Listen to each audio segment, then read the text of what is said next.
Okay, welcome back. In this session, we're going to look at how do you treat, greet, seat, and then follow up with first-time guest. Okay, we probably won't get to all of that in this session, but we're going to take a pretty good chunk at it, and then we'll spend at least 2 sessions on first-time guest. Now, as we get into today's session, let me just remind you of our key verse for assimilation. It's from 2 Peter 3:18.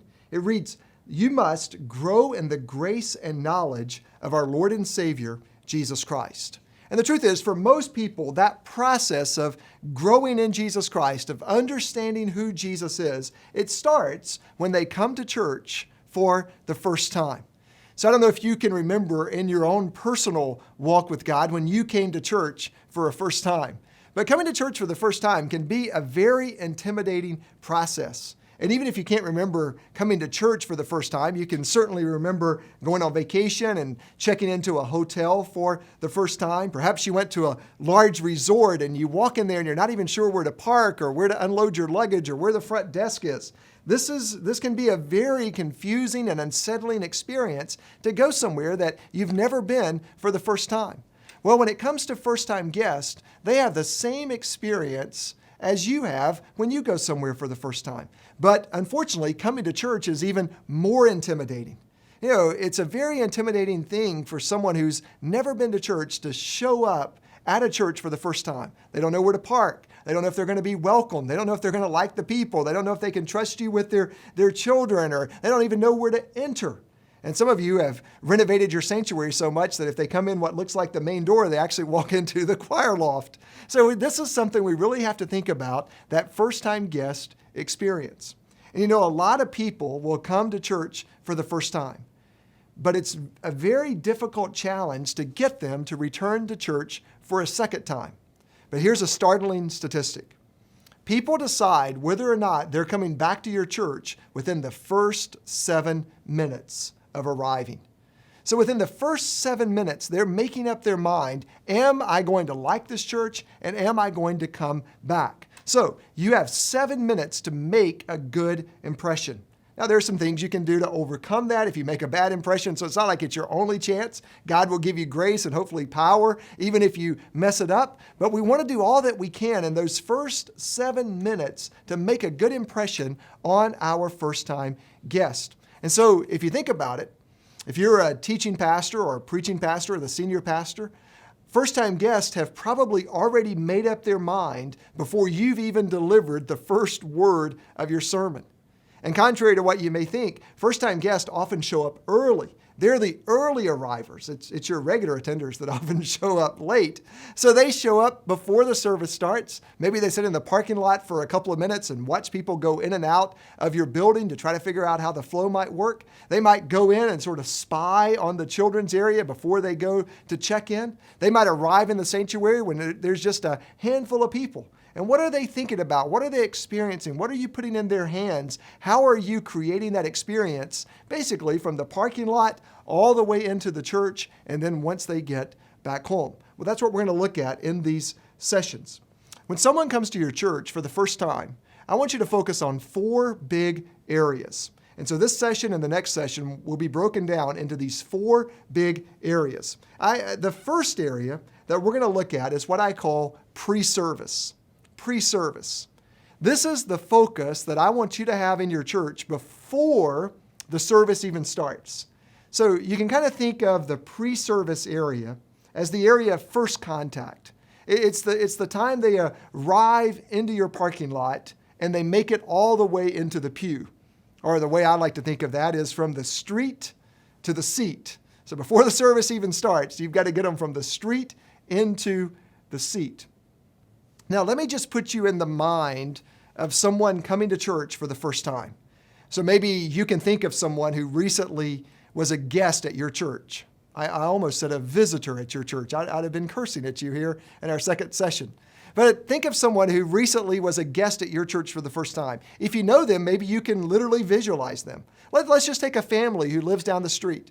Maybe it's a mom and a dad, and they've got 1 or 2 children. Or maybe more likely, it's a mom and a stepdad, and it's a mixed family, and he has a child from the first marriage, and they have a child together.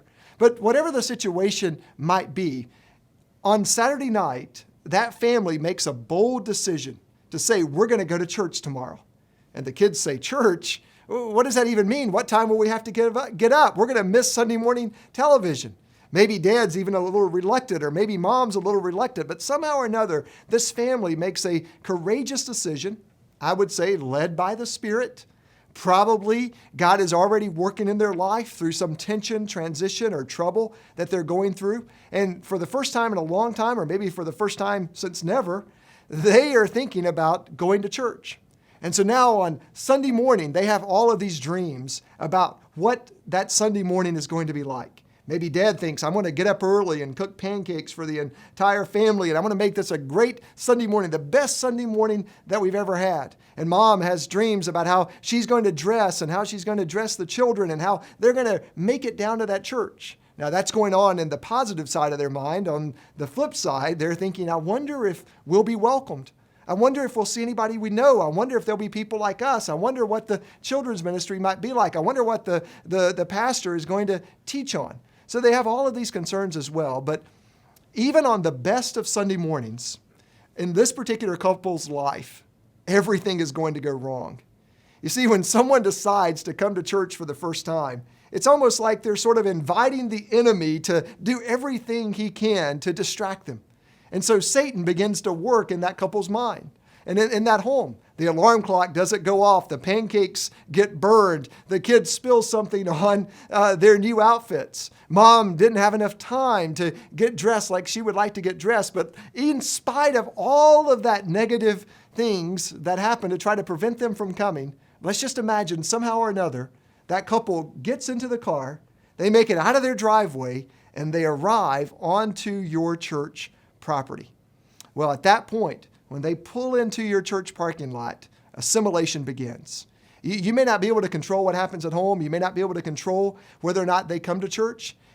You may be able to in some way, by the way. That's another seminar that I have on evangelism. But when they pull into that parking lot, you want to do everything you can to make that the best first 7 minutes of their life. So let's talk about that area of first contact, or the big area of pre-service. So when someone pulls into your parking lot, as they're in the parking lot, as they're making their way into your building, there are 4 areas of first contact. So 4 areas of first contact. Here's number 1. Number 1, how are they going to be greeted? Greeted. How are they going to be greeted? Now, when you think about greeted, and I'll explain why they all start with ED, you'll see as we go along. But when you think about greeted, you often think about greeters. And I want to talk about greeters and give you some advice on greeters. In fact, in the supplemental resources that you have with the seminar, you can see a basic job description as to what a greeter should do. But there are really 2 types of greeting that a person coming to your church for the first time would receive. The first is the inanimate greeting of all the inanimate stuff at your church, all the non-human stuff. So for example, your parking lot is a greeter. Your sign is a greeter. Your signage is a greeter. And so what is the physical environment of your church saying to the people who are attending for the first time? I mean, how does your sign look? How is the yard maintained? Is the parking lot clean? Are entry points clearly marked in your church? You know, it's very expensive, of course, to keep all of this stuff up to date. If you've got a large parking lot, that can be very expensive just to maintain that. So I'm not talking about perfection. Don't get me wrong. I'm talking about excellence. So let me give you my definition of excellence. Excellence is doing the best you can with what you've got. It's doing the best you can with what you've got. You know, maybe you're a church that's been struggling for a long time, and the parking lot, it needs a lot of repair. But you can do the best you can with what you've got. You can pick up the litter out of the parking lot. You can weed it. You can spray it and remove all the weeds from the parking lot. You may not be able to repave it or to repaint it, but you can do the best you can with what you've got. You may not be able to afford a lot of expensive landscaping, but you can keep things neat and trim, and volunteers in your church can make that lawn or that upkeep around the church, the landscaping, look as good as it possibly can. Well, you see, all of these things are greeting people who arrive. And your landscaping and your church sign and your parking lot are saying, we've been expecting you. We want to put our best foot forward. You're welcome here at our church. Or it's been saying, go away. We don't care. We're outdated. We're no longer relevant.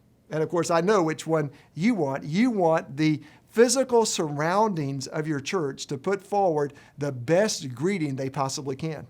And the truth is, some simple landscaping, a fresh coat of paint, that can make all the difference in the world.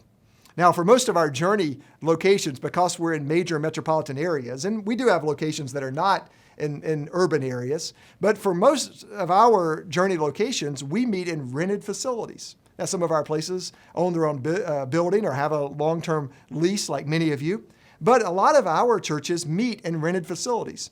I remember one time we were meeting in an elementary school, and we couldn't do a whole lot about the broken sidewalk out front of the elementary school. We couldn't do a whole lot about those little toilets that they have in an elementary school. But people knew that we were meeting in an elementary school. They knew we had no control over the sidewalk. They knew we had no control over those little toilets in the bathroom. We were in an elementary school. But here's what we could do. We could do the best we could with what we had. We could do the best we can with what we have. That's my definition of excellence. So we could clean those toilets. We could spray down that elementary school restroom. We could sweep and even mop or spray down the sidewalk out front. We could do the best we could do. And that's really what I'm asking you to do, to put your best foot forward, to do what you can do. If you have money, by all means, this is a great place to invest it. But if you don't, do the best you can with what you have. And the truth is, if you're in a rented facility,